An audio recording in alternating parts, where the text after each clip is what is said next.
HL7, FR, FVR, ISO, dan TC215 ya. Penggunaannya berkaitan dengan interoperabilitas data dan pengenalan konsep interoperabilitas serta pentingnya dalam sistem informasi kesehatan. Secara garis besarnya, ini merupakan bentuk dari struktur data yang dipakai untuk pengiriman data pada fasilitas layanan kesehatan. Standarnya di HL7 ada beberapa standar data yang digunakan untuk pengiriman ya. Pengiriman data secara WHO itu ada. Jadi kalau digunakan pada pengiriman atau pertukaran data, itu tidak semua data yang disajikan untuk dikirimkan. Jadi hanya beberapa data yang diperlukan pada layanan fasilitas kesehatan yang digunakan untuk pengambilan keputusan ya, oleh nakes ataupun oleh manajerial ya, yang digunakan untuk pengambilan keputusan pada manajemen dan pada kondisi pasien. HL7 sendiri ini merupakan cara untuk mencapai integritas dalam sistem informasi kesehatan. Sedangkan ISO-nya sendiri itu merupakan bentuk penggunaan pencapaian integritas dengan nilai standarisasi. Jadi kalau ISO itu ada nilai standarisasi seperti model agilitasi gitu ya yang dipakai, tapi hanya khusus pada data dan informasinya saja. Nah, perbedaannya kalau di ISO itu biasanya ada jangka waktu yang dipakai. Kalau tidak salah itu 5 tahun sekali. Itu di ISO dengan nomor dan dengan standar yang digunakan. Tidak ada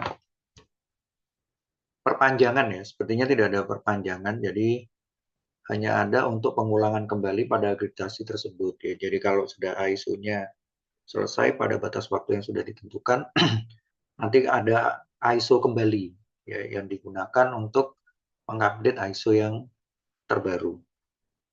Sedangkan tujuan modul untuk kegiatan pada 13 ini merupakan tujuan untuk mahasiswa mengetahui konsep ya, konsep integritas dan memahami konsep integritas pada pentingnya sistem informasi kesehatan. Jadi kalian bisa menggunakan dua aplikasi Apindog dan Postman seperti yang sudah saya praktekkan di laboratorium.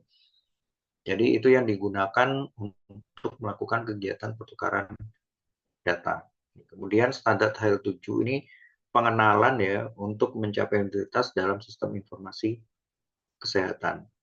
Kalau yang TC 215 ini sama halnya dengan HL7 dan ISO ya, tapi TC 215 memang jarang sekali digunakan ya atau dipakai. Nanti saya tunjukkan perbedaan dari masing-masing HL7, ISO, dan TC 215. Itu apa saja yang dijadikan sebagai referensi ya dari masing-masing fasilitas layanan kesehatan. Tapi kalau secara keseluruhan dari analisis yang sudah saya dapatkan, ini kan mencakup pada kepentingan untuk kebutuhan data dan informasinya.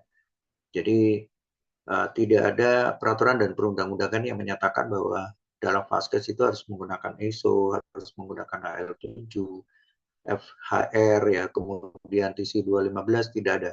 Ya, jadi ini memang benar-benar sesuai kebutuhan dan kesepakatan bersama bahwa pada fasilitas tersebut menggunakan metode standar data secara internasional ya. Kalau kita melihat di sini ini kan bukan dari standarisasi di Indonesia tapi standarisasi di luar negeri ya yang digunakan yang kemudian diadop untuk dijadikan sebagai bahan kajian pada penggunaan pertukaran data dan informasi.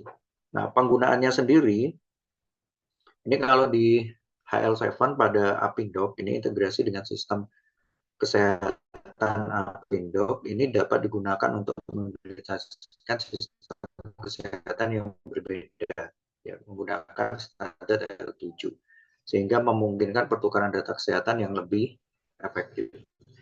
Nah, efektifnya di sini pada waktu kita melakukan satu kajian data yang digunakan pada pertukaran data ini, kita nanti akan mengetahui tempo waktu data itu berpindah. Itu nanti akan dilihat di situ pada waktu kita sudah memasukkan beberapa metode yang digunakan, itu nanti ada tempo waktu yang dipakai. Ya, jadi perpindahan datanya sendiri itu kan by table ya, by struktur, by elemen data ya. Jadi by objek data yang digunakan dengan beberapa atribut yang sudah dikondisikan. Nah, metode yang dipakai itu ada get, ada put, kemudian ada delete ya, yang digunakan. Jadi tinggal dipilih mana data-data yang dipakai digunakan pada pengiriman data tersebut. Tapi harus ada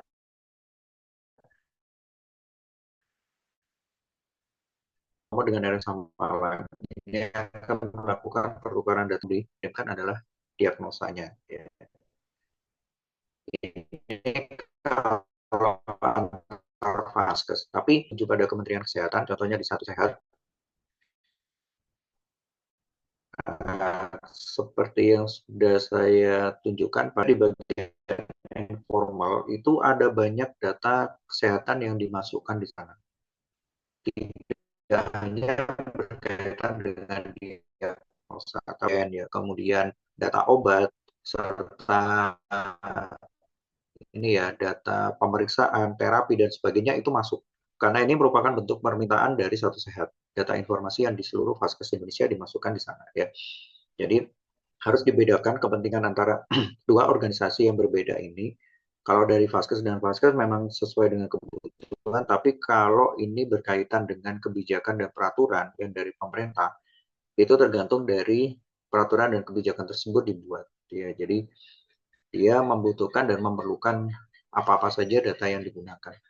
Standar yang dipakai atau aturan yang digunakan pada Kementerian Kesehatan atau Satu Sehat biasanya mengacu pada laporan LB1 ya, yang dipakai. Jadi laporan tribulanan, kemudian harian, mingguan, dan tahunan yang disertakan ya, dari seluruh vaskes di Indonesia. Nah, itu yang dijadikan sebagai bahan kajian. Terus siapa yang bisa melihat ini? Kalau pasien tidak akan mungkin bisa melihat bentuk struktur dari data tersebut. Ya. Penggunaan ini hanya dikhususkan pada pelaporan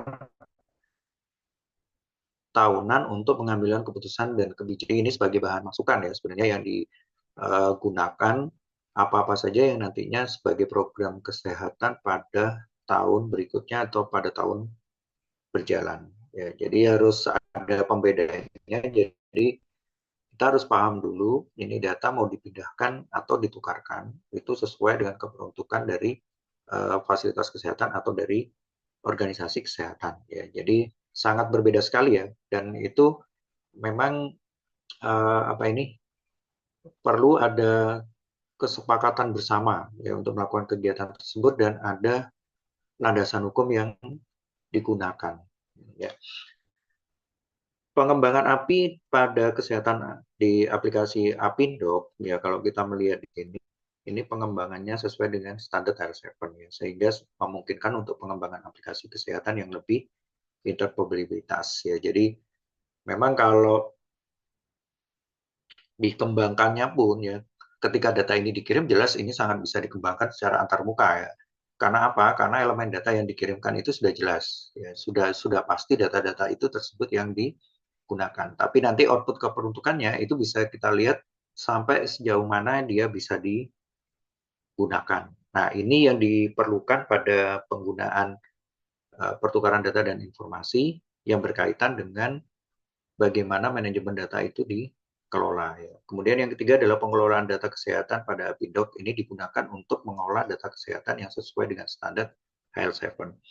Kalau ditanya kenapa kita menggunakan dari versi WHO, sedangkan WHO sendiri kan tidak menyarankan untuk penggunaan HL7 seperti itu ya.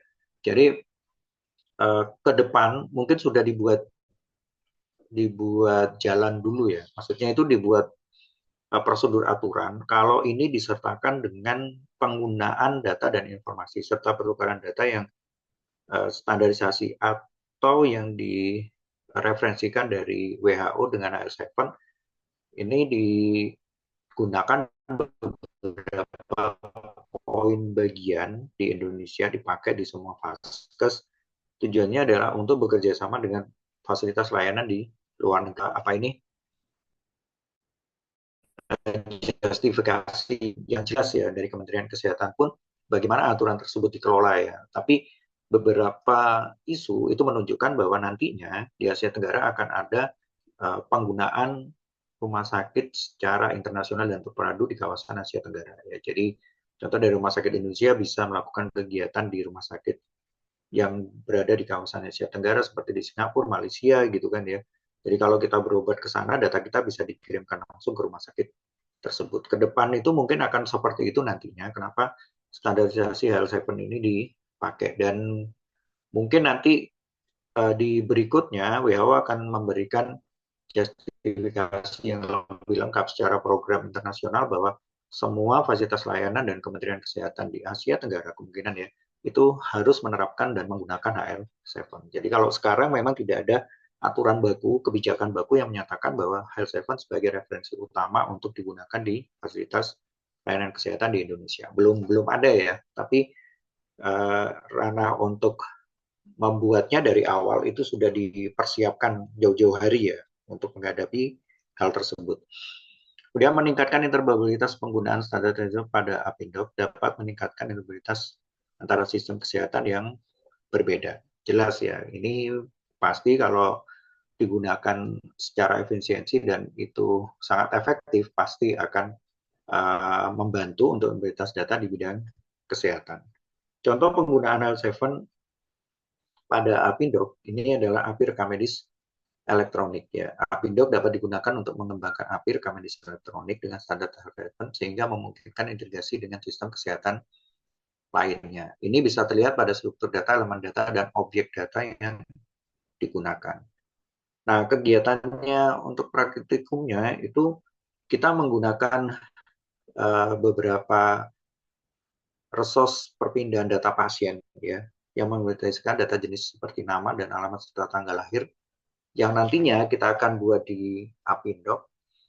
Kemudian kita gunakan metode pengiriman yaitu metode GET ya, metode pengambilan yaitu metode GET. Nah, kita akan coba dengan metode ini, kemudian kita masukkan pada endpoint.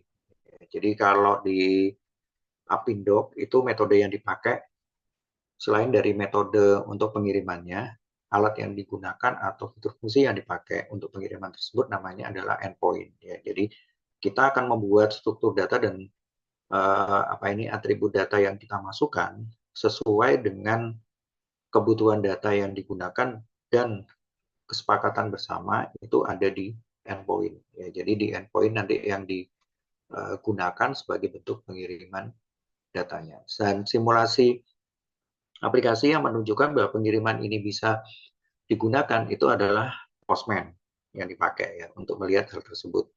Nah, pengirimannya menggunakan kode invite dan email ya yang disertakan. Jadi kalau ini digunakan secara luas seperti itu ya, memang harus ada naungan penyimpanan data terlebih dahulu ya, penyimpanan. Nah, itu yang lebih menurut saya lebih bagus ya. Jadi tidak langsung terkirim pada email tapi digunakan pada penyimpanan terpusat. Nah, nanti akan diambil dari sana. Untuk uji cobanya kita hanya menggunakan uji coba struktur data dan atribut data saja, tidak menggunakan pada database ya. Karena di endpoint itu ada bagian yang bisa kita lakukan pengambilan pada database sebenarnya, dan kita harus memerlukan domain untuk melakukan hal tersebut. Karena keterbatasan, jadi kita tidak bisa melakukan domain untuk pengambilan data pada database sehingga kita menggunakan struktur data yang manual ya. Dan harusnya memang menggunakan yang basis data ya untuk bisa mengambil. Jadi kalian juga bisa mempraktekkan bagaimana cara mengambil data pada basis data, kemudian itu dimasukkan dan ke endpoint dan dikirimkan ke Postman ya seperti itu. Nah ini yang digunakan pada kegiatan praktikum. Jadi pada waktu kita melakukan FHR atau HL7 ya yang digunakan, beberapa bagian seperti pasien, observasi ya, medical theory, kemudian ada education, ini disertakan dulu semuanya ya. Jadi tabelnya itu harus dipersiapkan dulu. Apa-apa saja data-data yang kita gunakan untuk dilakukan pertukaran data. Nah, ini yang disepakati bersama, kemudian dijustifikasi atribut data apa saja yang digunakan. Setelah itu ada manfaat untuk result assessment. Ya. Jadi kalau kita sudah membuat kebutuhan datanya, manfaat yang paling kita rasakan pada outputnya nanti itu memungkinkan pertukaran data kesehatan, informasi kesehatan yang berbeda. Itu sangat jelas ya. Kemudian yang kedua meningkatkan efisiensi. Dan yang ketiga itu meningkatkan kualitas data resource ya untuk pengiriman dan penyimpanan data. Pengumpulan data kesehatan yang lebih akurat dan lengkap karena memang diambil pada struktur data yang sesuai dengan kebutuhan. Dan kalau itu digabung dengan banyak, itu kan kita bisa melakukan kajian analisis terhadap data tersebut, terutama pada atribut data yang sudah masuk datanya pada database-nya. Ya. Jadi kan kita bisa melihat ini kalau di sini ada beberapa data yang dipakai seperti ada education resource ya data di situ menyertakan dengan kondisi medis pasien ya, kemudian diagnosis dan gejala serta lain-lainnya. Nah, sudah bisa dibayangkan nih kalau ini diambil dari beberapa rumah sakit kemudian masuk ya dan dilihat di situ perbedaan antara diagnosis dan gejala di masing-masing wilayah itu kan akan berbeda. Ya, jelas itu akan berbeda. Nah, nanti untuk terapi serta pengobatan ini kan bisa dilihat dari sana. Jadi ini semuanya di rumah sakit A gitu ya. Setelah ini masuk ke Kementerian Kesehatan, kemudian dicek ternyata rumah sakit A kurang spesialis dokter apa. Nah ini bisa diintegrasi dari beberapa rumah sakit yang memiliki kelebihan pada spesialis tersebut. Nah kalau masalah bagaimana nanti itu dilakukan, ya itu adalah prosedur dan kebijakan dari Kementerian Kesehatan. Ya. Jadi itu yang bisa diambil datanya dan pastinya itu akan mensupport rumah sakit tersebut untuk memiliki dokter spesialis ya. Dan berlaku juga untuk obatnya juga. Serta nanti fasilitas layanan kesehatan dan informasi kesehatan yang lainnya itu juga akan bisa dilakukan kajian dan bisa melakukan kegiatan untuk penjelasan berkaitan dengan penyakit tersebut ya. Contohnya promosi kesehatan, gizi seperti itu ya. Kemudian kebidanan, kesehatan ibu dan anak, kesehatan lingkungan. Nah, itu bisa berjalan terpadu ya. Kenapa? Karena ada data yang digunakan itu datanya valid ya yang dipakai dan akurasinya sudah jelas itu sangat akurat sekali datanya dan itu diperlukan pada wilayah tersebut. Karena apa diagnosa yang dipakai itu adalah diagnosa yang dilakukan secara langsung ya. Secara langsung dan itu dikirimkan. Kemudian manfaat untuk penggunaan resource-nya data kesehatan. Ya, kemudian yang kedua di sini untuk mengakses dan mengelola data kesehatan pasien. Ya, pengelolaannya ini dari pengiriman data tersebut. Ya. Kalau kita masuk pada pengelolaan data pasiennya seperti apa, nah itu yang dijadikan sebagai pengelolaan. Ya. Kalau dilihat ya dari Kementerian Kesehatan sendiri itu jelasnya tidak akan melakukan terapi dan perawatan secara langsung pada pasiennya jelas itu tidak akan mungkin dilakukan hal tersebut ya. Tapi aturan dan kebijakan yang dilakukan pada Kementerian Kesehatan itu akan di-share atau akan diturunkan pada fasilitas layanan kesehatan ya, sesuai dengan kajian dan pengelolaan data yang dihasilkan ya. Kemudian integrasi sistemnya ini ya digunakan untuk mengintegrasi informasi kesehatan yang berbeda ya. Jadi seperti yang tadi di berbagai macam fasilitas layanan kesehatan integrasinya itu digabung ya. Jadi dari rumah sakit A ke rumah sakit B nanti pola-pola data kesehatannya itu digabung menjadi satu dan dilihat apa yang diperlukan dan apa kelebihannya ya, dan apa yang harus disupport di sana. Nah itu yang dijadikan sebagai integrasi atau dijadikan sebagai integrasi data yang digunakan pada fasilitas layanan kesehatan. Nah, langkah-langkah praktikumnya, ini kemarin kita sudah membuat akun pada Apindo ya. Jadi kalian sudah memiliki dua aplikasi. Jadi yang perlu di-download itu sebenarnya hanya pada Apindo-nya saja. Ya, yang untuk Postman kita menggunakan Postman yang online. Ya. Tujuannya untuk apa? Sebenarnya tujuannya untuk tidak membebani pada perangkat perangkat peripheral kita seperti laptop dan yang lainnya. Ini jelas kalau ini kita install, ini memerlukan kapasitas dan penyimpanan data yang cukup lumayan besar ya, Apindo dan Postman. Jadi yang dibuatnya itu hanya Apindo-nya saja yang diinstal pada laptopnya ya. Jadi tidak perlu menginstal dua-duanya. Membuat proyek baru di Apindo ya dalam bentuk pengembangan API FVR, kemudian mengatur endpoint. Ini seperti yang sudah saya bilang tadi. Ya, karena kita akan mengatur untuk pengiriman data itu berada pada endpoint. Kemudian yang keempat, mengirimkan kirim permintaan Apindo untuk mengakses data kesehatan. Ya. Kemudian mengolah respon sampai kita akan menampilkan data Apindo yang sudah dikirim dengan menggunakan running untuk publish. Ya, di situ ada pilihan publish yang dipakai untuk mempublish data Apindo dari endpoint yang sudah dibuat. Ya. Nah, contohnya seperti ini. Kita gunakan data pasien pada Apindo untuk mengakses point, ya, endpoint. Kemudian kita gunakan data observasi, ya, observasi klinik dengan kita analisis dan kita dokumentasikan dulu data observasinya apa saja. Kemudian dapat mengakses resep obat, ya. Kalau di pelatihan praktikum memang kita buat prosedur aturan untuk konsepnya itu kita buat sendiri.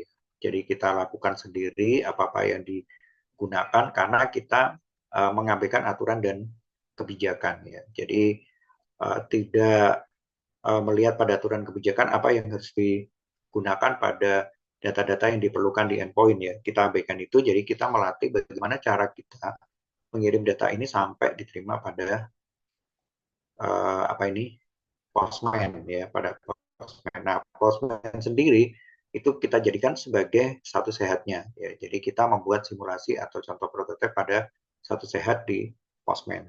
Nah, manfaatnya kalau kalian sudah melakukan kegiatan ini, kalian akan meningkatkan pemahaman tentang FAR ya. Kemudian keterampilan pengembangan API, penggunaan Apindo yang meningkatkan keterampilan pengembangan dalam penggunaan HL7 ya. Kemudian meningkatkan kemampuan integrasi sistem ya, jadi dapat meningkatkan kemampuan integrasi informasi kesehatan yang berbeda. Nah, ini adalah langkah-langkahnya yang digunakan. Di sana sudah saya plot ya, sudah saya masukkan di GC juga. Jadi untuk kalian bisa melakukan kegiatan praktikum itu kalian tidak perlu kawal balik ya. Nah, ini yang saya bilangkan, yang saya sudah sampaikan tadi. Ada contoh yang digunakan pada pengambilannya, yaitu get, post, kemudian put, dan delete. Nah, untuk penulisannya, kalau di get itu ada garis miringnya, lab, ya, lab dengan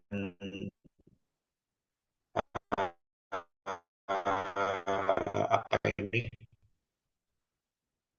dua. Nah, kemudian di sini itu disertakan kalau di sini get berarti kita mengambil ya. Kalau ini post kita mengirim ya. Jadi ini tinggal ditulis saja mengambil data hasil laboratorium untuk pasien tertentu. Kemudian membuat hasil laboratorium baru untuk pasien tertentu. Kemudian menghapus hasil tes laboratorium. Nah, ini yang harus ditulis pada endpoint-nya. Ya, jadi ini adalah kodenya. Jadi kalian harus simpan dulu kodenya, dipersilakan di copy dulu karena nanti ini yang di copy disesuaikan dengan isinya, ya, isi dari kebutuhannya. Nah, contoh data yang nanti harus diisi juga pada endpoint itu data seperti ini, ya, ini atributnya adalah pasien ID nomor berapa, ya, kemudian nama pasiennya siapa, tanggal tesnya tanggal berapa, kemudian jenis tesnya itu apa, hasilnya apa, ini ada hemoglobin, ada hematokrit, ada leukosit, ya, dan sebagainya.